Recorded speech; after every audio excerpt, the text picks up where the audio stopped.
Good evening. Today is the 22nd of September 2022, and welcome to Elara Court for this press conference, which is being hosted by the Acting Prime Minister, the Honorable Santia Bradshaw. Joining the Prime Minister this evening will be the Attorney General, the Honorable Dale Marshall, Minister of Tourism and International Transport, Senator Lisa Cummins, and the Acting Chief Medical Officer, Dr. Anton Bess. Joining us also this afternoon will be members of the media who will be invited to field their questions to the panel following the presentation from the Acting Prime Minister. I'll turn it over to the Prime Minister. Madam. Thank you so much, Alex. Good afternoon, Barbadians, and good afternoon, friends of Barbados. It is my pleasure to address you today and to say at the outset, thank you for staying true to who we are as Barbadians. I say this because when we pause and we consider the path that we've traveled as a nation since the beginning of 2021, it would be hard to find another period in our modern history that has tested us in the way that COVID-19 has. As a people, we've had to make some decisions, endure hardships, and alter our way of life in order to survive. And certainly every decision which we have made as a government would not have been met with the agreement of everyone. But we all saw the need for a united approach, and we have acted as one. And that's why I begin in this way, and that's why I want to say a thank you to all Barbadians who have been rising to the occasion in this fight against COVID-19. Despite all that we have been through, we did not retreat, we did not surrender. Yes, we may have become a little battered and bruised along the way, and we lost many friends, many family members, as well as we fought this struggle with COVID. I know that we are also all a little COVID fatigued as well, and we are now at the point where we can really make some fundamental changes as we strive to turn the corner at this latest phase in our management of the COVID-19 pandemic. I am sure that, like many of you, we've all been noticing the sustained trends in the COVID-19 statistics. In every instance, our numbers are down considerably, providing us with much needed breathing space, both literally and figuratively. Today's positivity rate is at 12%, and 4 weeks ago, it was at a staggering 26%. Consequently, the Cabinet of Barbados that met today has looked carefully at all of the evidence as well as the trends locally and internationally.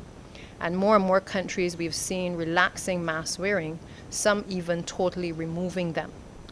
Many have relaxed or eliminated the travel entry protocols, and across the globe, generally the fear of COVID is nowhere near what it was when we first started in this pandemic. Wherever you go today, people have come to the realization that COVID is now a part of their daily existence, and they are learning to live with it. And in Barbados, we are no different. Given this and the advice of the EOC, the Emergency Operations Committee, which comprises our public health officials, the Cabinet of Barbados met today and approved a number of fundamental changes to the COVID-19 directives that have governed our management of the pandemic since early 2021. I can now announce, therefore, that effective tomorrow, Friday, September 23rd, 2022, the following will obtain. The wearing of masks generally will now be optional. However, mask wearing remains mandatory for persons in nursing homes, private hospitals and senior citizens' homes, persons in healthcare institutions, including staff, visitors, clients, and patients, all institutions where medical and dental services are provided, persons in prison, including staff, prisoners, and visitors, staff and students at all educational institutions, all nurseries and daycare facilities for both children and adults, and of course persons who have COVID-19, as well as persons who are traveling on public transportation. I believe, however, that it is critically important that I make this point, that individuals who are at increased risk for illness or death due to COVID-19, particularly the elderly and those with health conditions, may find it prudent to continue wearing masks around others. Similarly, those who have come into close contact with such vulnerable persons and you're encouraged to wear masks and to practice good hand and respiratory hygiene. I want to take this opportunity as well to encourage you to make use of the available COVID-19 vaccinations and the boosters that provide yet but another layer of protection against the virus. In other words, simply because we are removing the mask mandate does not mean that you still do not provide yourself with an extra layer of protection. Barbadians, my message is therefore very simple, that while it is now possible for the majority of us to relax, there's still a considerable number of vulnerable citizens who suffer illness or death if we act irresponsibly. In other words, your grandparents and your elderly family members, your parents as well, may be in the home with you. And therefore, while we are all excited to be able to now not have to wear masks, I encourage you to enjoy your freedom, but at the same time, with these relaxed protocols, let us not stop being our brother's keeper. Members of the public are also reminded that if they are COVID-19 positive and in isolation, they need to be wearing their masks. And they need to be wearing their masks, particularly because they are infected, and they need to continue to do so for 3 days after the mandatory 7-day isolation period. Conscious of the direction in which the rest of the world is going as well, effective tomorrow, we will also discontinue all COVID-19 related travel protocols for Barbados. This means that we will be joining 95% of the countries in the Western Hemisphere who preceded Barbados in going in this direction. There will therefore be no testing requirements for entering Barbados, whether you are vaccinated or unvaccinated. It is because of the cooperation of Barbadians that has brought us to this point where we can safely open our borders without such entry requirements. And I therefore again want to say thank you to Barbadians. I know it has not been an easy ride, yet you have stuck with us. You heard the former Minister of Health indicate to the country that we would not retreat or surrender. That is the position that the government has taken. I think that is what has been embedded in the minds of all Barbadians, that we will not just succumb to this illness. And therefore, I want to again say thank you to Barbadians and to ask you to continue to work with us as a government and certainly the medical officials to be able to get us through this period. Before I close, though, let me reiterate that the Ministry of Health and Wellness and the Government of Barbados encourages all Barbadians and visitors to our shores to recognize that the importance of exercising personal responsibility is really for their own protection and the protection of others from COVID-19. The stage we have reached, and as I said at the start, provides us with some breathing room. It does not say, and we do not suggest, that COVID-19 has been eradicated from our island. We're not saying that at all this afternoon, because we are well aware that COVID-19 is alive and well. The length of time it takes to record 0 new cases will be influenced by how effectively each of us exercises personal responsibility in our behavior. And I therefore, along with my colleagues here this evening, I have with me the Attorney General, as you heard before. I have the Minister of Tourism and also the Acting CMO, Mr. Anton Bess, as well, with me here to take your questions that you may have in relation to the protocols.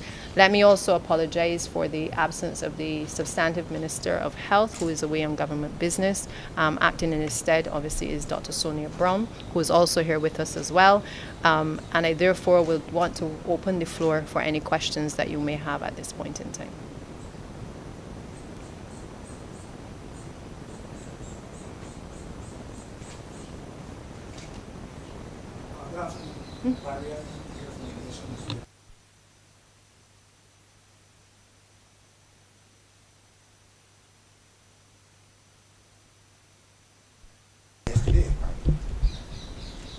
And she bemoaned the still unsatisfactory level of vaccination in the Caribbean.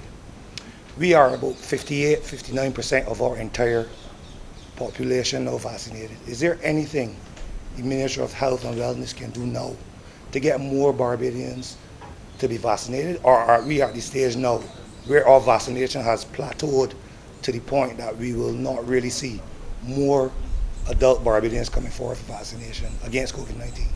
All right, thank you. Thank you very much for the question. So it's a very good question. Essentially, you're asking about the stagnated rates of the COVID vaccine program in terms of the proportion of adults in Barbados who are fully vaccinated. So right now we're at 57%. If you check just 2 days ago, we were at 56.9%. So we're creeping up very slowly.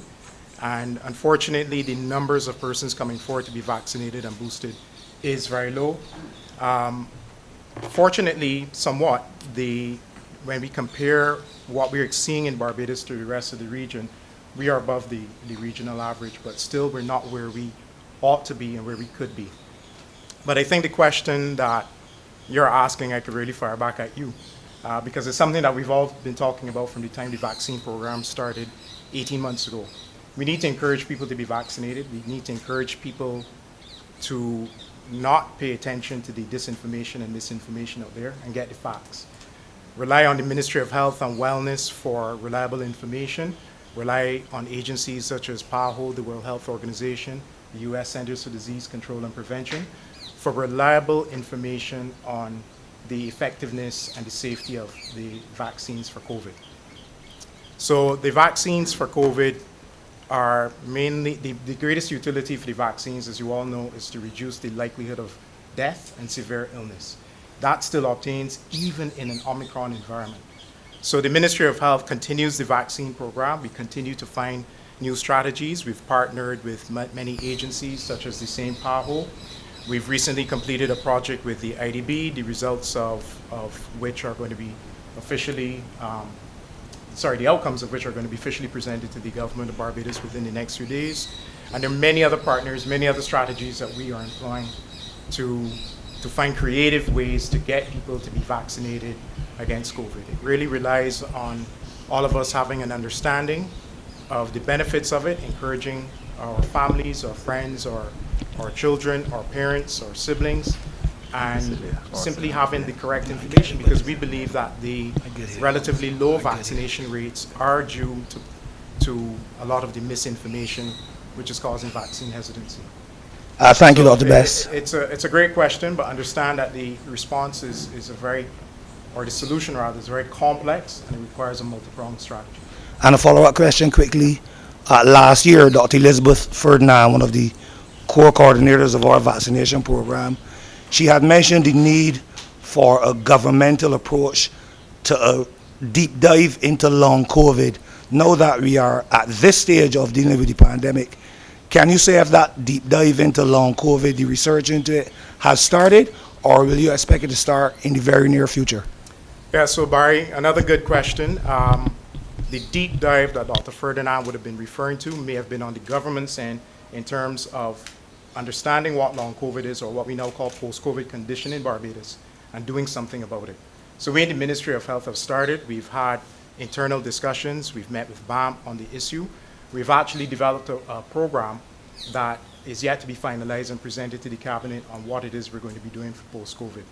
One thing I need to say is that the world doesn't understand everything about post-COVID condition.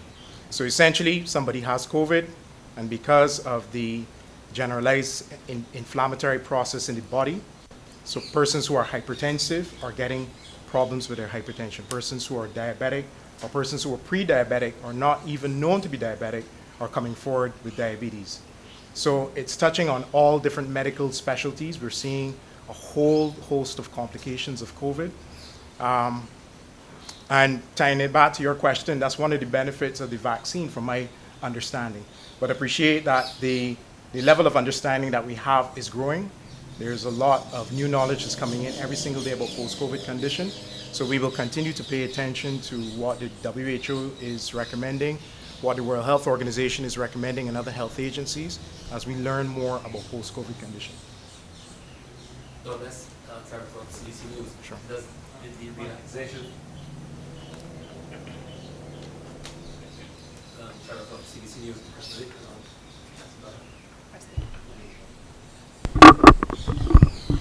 Yes, Dr. Best, Trevor Thorpe, CBC News. With the further relaxation, things like bus crawls and award ceremonies are now open to business? Absolutely. Without, in respect of numbers, there's no head count or moratorium on numbers per se? So we had before? I think I would deflect that question to the Attorney General who's on the panel. What I can say from a public health perspective is we're on the path of normalcy, but we're not back to the 2019 situation because we still have COVID.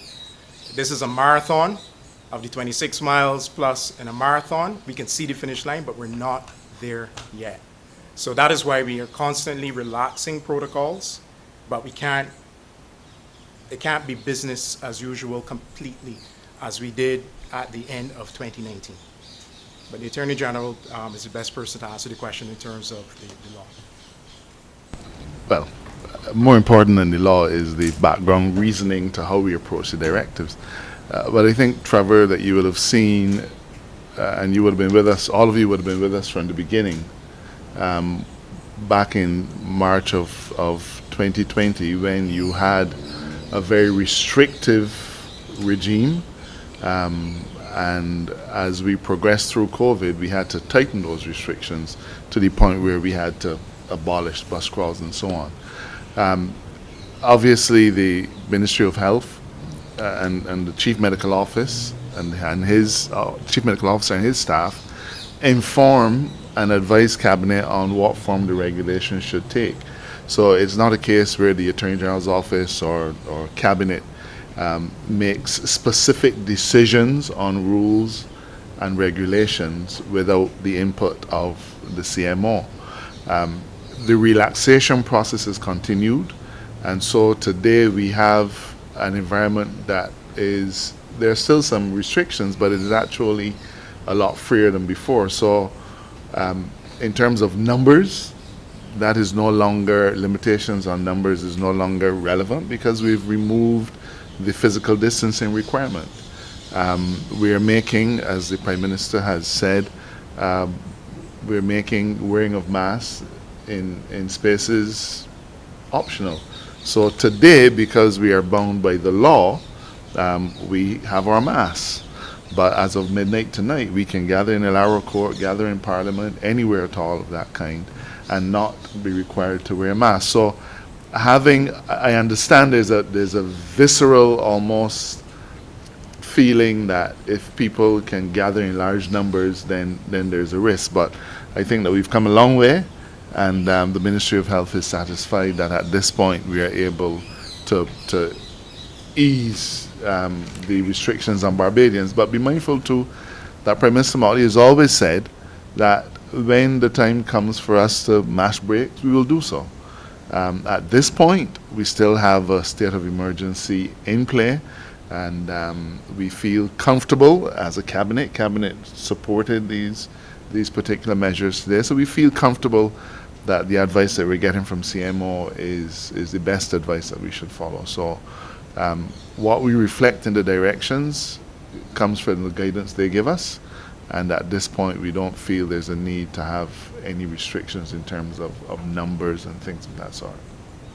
General, should there be, God forbid, a spike, then there is a provision that you can, based on what you just said, there's something there to put in place to pull back. As I said, the state of emergency still continues. Parliament, when it last met earlier this month, agreed to extend the state of emergency until the 21st of December.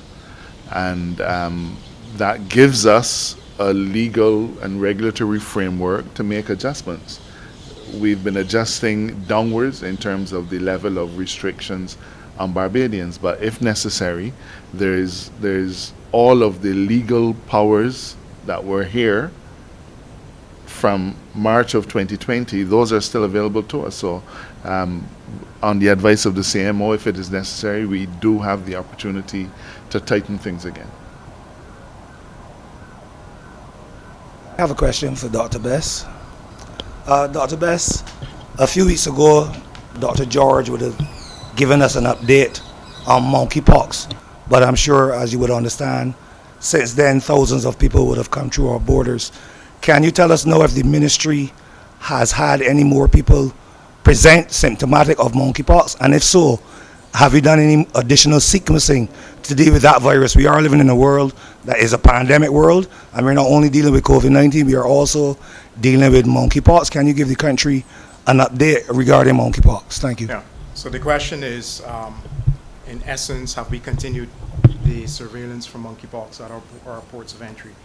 Obviously, monkeypox was not in Barbados until we had that one case, and surveillance at the ports of entry is very important, sensitizing the public about monkeypox, what to look for, who's most at risk, etc., is part of the surveillance that is ongoing. We have had additional suspected cases in the last few weeks. All of the tests which are now being done at the Best Santos Public Health Laboratory have been negative. So barring that one case, so we've only had that one case of monkeypox in Barbados, and all the other tests have been negative, no further cases of monkeypox. Could you tell us, though, how many suspected cases there were approximately? I don't have that information. Okay, thank you.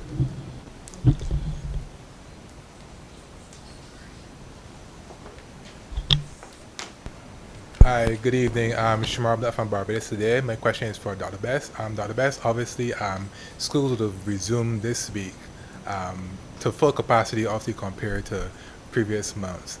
Obviously, even before that, you've had a call for children to come forward who are under 12 years old to get the COVID vaccine.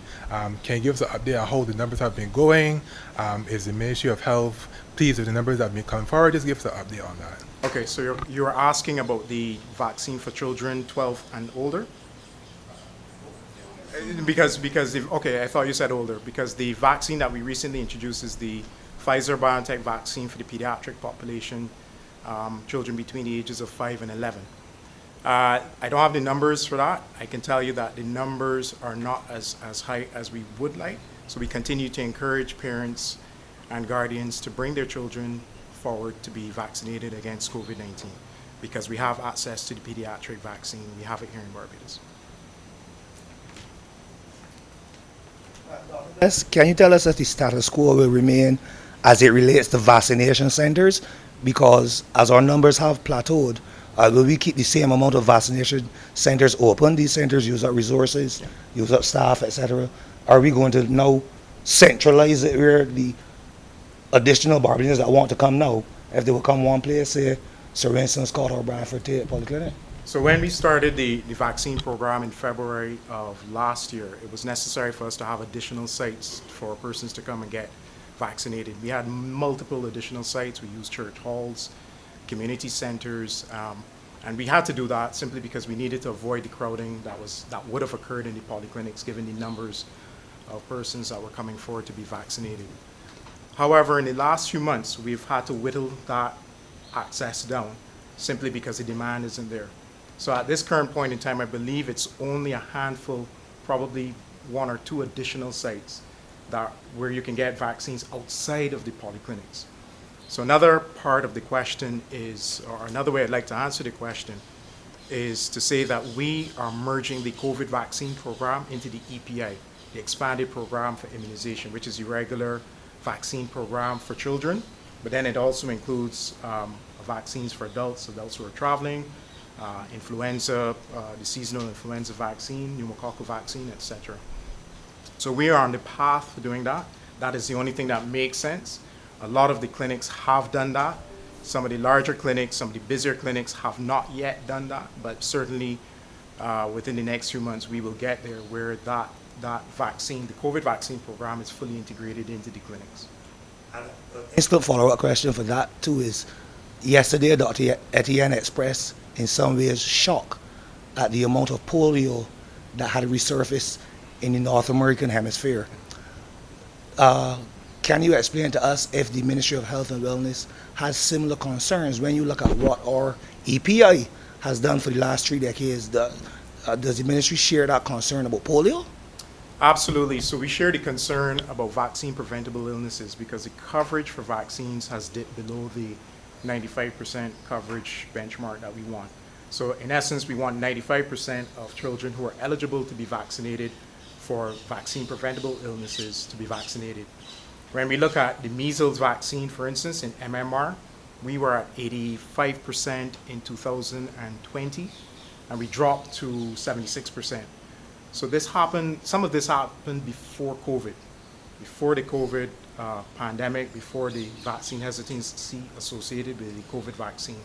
So not all can be attributed to COVID. I don't know if that's where your question may head, but I know it's something that persons have been discussing, and the media, some media houses have been asking, is the hesitancy related to the COVID vaccine leading to vaccine hesitancy?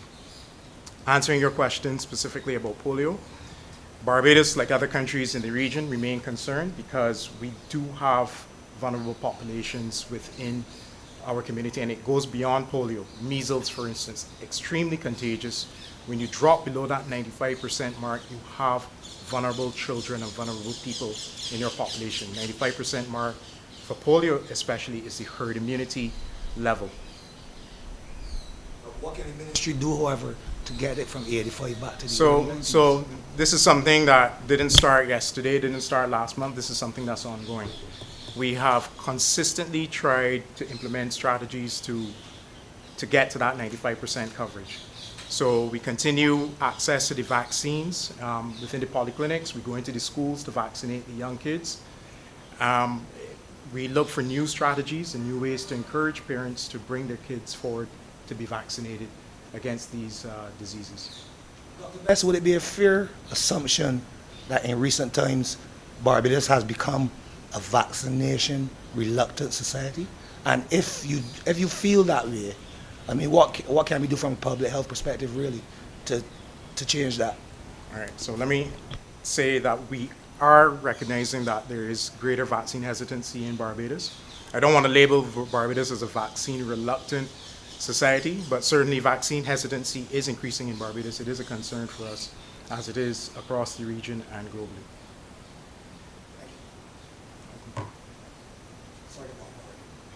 Next time I see you, I'll make sure not to remain here. But I'm accustomed, Barry. I'm accustomed. But just to say, Barry, I think that we have still done exceptionally well in considering, obviously the government has expended significant resources during this pandemic. We've built out the hospital, which now is no doubt going to be able to help us not just in the fight for COVID, but also beyond COVID. We put school monitors in our schools to make sure that the schools were safe. That obviously will continue for now. And we have basically done all we could to make sure that we had the vaccinations. And, you know, it's interesting when we sit at this end now, when we can talk about removing these mandates and stuff at this point. But we have really come a long way as a country to get to this point. There's been no precedent, and AG would be very familiar with the word precedent. There's been no precedent. There's been no playbook from which we could really manage the affairs of a pandemic because we've never been through it before. But I think that today, in making this announcement, I think it's an acknowledgement as to the collective efforts that have been made by the government, as along with the private sector, along with the general public, the nurses, the doctors, all of the stakeholders have risen to the occasion. It may not have been an easy road at every juncture that we went along, but the truth is that we are here today able to make some additional decisions to bring some relaxation to the COVID-19 directive and the protocols. But we still want Barbadians to exercise that personal responsibility. They have to take responsibility for their own actions. And I can't reiterate enough, if you have an elderly person in a household or a child that is vulnerable, it is your responsibility to make sure that you protect them. And by so doing, it means that you have to take responsibility for where you go, when you go there, whether you're wearing a mask, whether you take off the mask. That hasn't changed. But the truth is that we're seeing, especially if you travel, you're seeing all across the globe, region, that there has been a relaxation of these measures, and it is because we have all globally been able to cope a lot better with our understanding of the pandemic, and making sure we still sanitize. And so I hope that the public understands and appreciates that journey, because it is very, very easy to forget the road that we have traveled, and to say that we are not over COVID completely. It is still very much alive and well. But we all have a responsibility to remain in this together. And I'm sure that if anything changes over the next few weeks and months, that yet again, health will provide that support and that guidance to through the EOC, to the Cabinet of Barbados, to Prime Minister Motley, and to all of us, to be able to help us to make decisions that are in the best interest of the country. And so I just want to say thank you again to the media, because without you, in terms of spreading the message and trying to maintain that balance, we would not have been able to get to this point either. And I hope that the narrative as we go forward is that this country has not retreated, it has not surrendered, and that we have come out of and will come out of COVID a lot stronger and more resilient as a people as well. So again, thank you to all of you. Trevor. Sure. Madam Deputy Prime Minister, I have one for Minister Cummings, because with the new protocols and the BHTA is on its 70th anniversary, you've got a lot of things are happening. What is the new plan with this new arrangement? Thanks, Trevor. I think certainly the acting Prime Minister made mention of it earlier. Barbados is in the minority of countries, about 95%. There were 5 countries remaining anywhere in the hemisphere that had restrictions in place for COVID in terms of travel restrictions. And so clearly the entire hemisphere has gone in the direction of removing travel protocols in order to allow for some level of normalcy to return. And so Barbados is now at a stage where there are some things on which we're not afraid to lead. There are some things where Barbados is quite comfortable being the first. In this instance, Barbados was comfortable taking a little bit longer than many of our counterparts in removing the restrictions in order to ensure that we kept our local population safe. But having done so, I certainly know that for the tourism community, the industry partners, the policymakers, this is going to be a significant boost to our winter season, which is upcoming, because many of the people who are coming from our major source markets are themselves living in countries where these restrictions have been long removed, and they're no longer in place except in certain limited circumstances, including some of the instances that were mentioned earlier by the Prime Minister and by the Attorney General. And so it allows for a seamless transition for visitors from their home countries to here in Barbados, while at the same time encouraging people to make individual and personal responsible choices. If I'm uncomfortable in my space, if I feel as though I'm in a room where there are more people than I may be comfortable with, or I feel as though I'm symptomatic, I may wear my mask. And that's a personal choice that we will each make, both here and when we travel and when visitors come here as well. Plan B from your ministry to be rolled out on Monday, having know that you've got this, you had a Plan B sitting on to roll it on Monday? I don't know what you mean, Trevor, but there is a directive that comes into effect at midnight tonight. So that's Plan A that's going to come into effect. So our PR teams are already fully lined up. Our source markets are fully lined up. All of our travel partners will be communicated with within the next couple of hours, and that communication has already begun while we have been sitting here. So we are moving forward with the regulations as have been outlined by the Prime Minister and further detailed by the Attorney General. Thank you, Trevor, and again, thanks to the entire team for facilitating the press conference. Alex?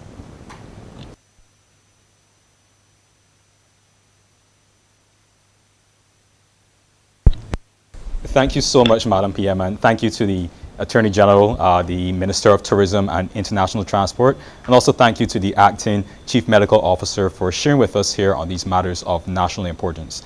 I'd also like to say thank you to the members of the media who have fielded questions and the members of the public who have tuned in and joined us this evening. So I bid you a good evening, be blessed, and be safe.